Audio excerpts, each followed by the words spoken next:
Pinagbabaril hanggang sa mamatay ang isang pulis sa Putotan, Iloilo. Namatay rin sa pamamaril ang isang negosyante sa Iloilo City. Makibalita tayo kay Nenita Hobilla ng GMA Iloilo. Nabulabog ang mga residente ng Barangay Benedicto, Iloilo City nang makarinig ng putok ng baril. Galing ito sa isang bike shop na pagmamayari ni Ralph Cordero. Ayon sa helper nito, kakabalik lang ni Cordero galing ng sabungan nang biglang may lalaking pumasok sa shop. May dala raw itong baril at galit na sinugod at nagipagtalo kay Cordero tungkol sa sabong. Sinubukan pa raw ng biktima na hampasin ang upuan ng lalaki palabas pero naunahan ito ng salarin. Patay sa tama ng bala sa ulo si Cordero.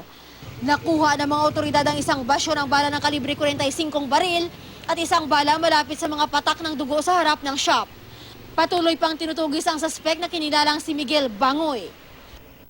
Sa Putotan, Iloilo, kitang-kita ng apat na anak ni SPO1 Nestor Peregrino ang pagbaril sa kanilang ama.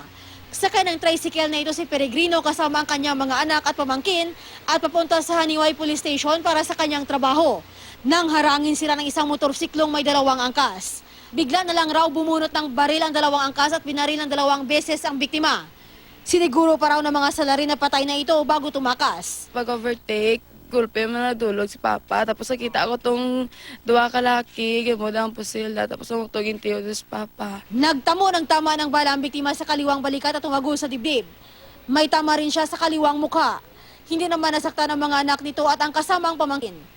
Ang asawa ni SPO1 Peregrino, walang ibang maisip na motibo kung hindi ang pagkakadismiss ng kasong administratibong isinampa ng isang pamilya sa kanilang barangay laban sa kanyang asawa.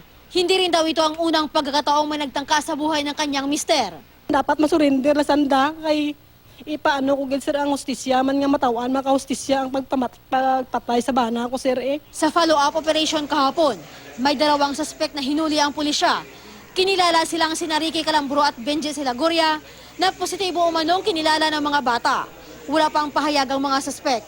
Hindi na rin muna nagbigay ng dagdag na detalye ang pulisya habang patuloy ang kanilang investigasyon. Nenita Hobilla, Nagbabalita, Pilipinas.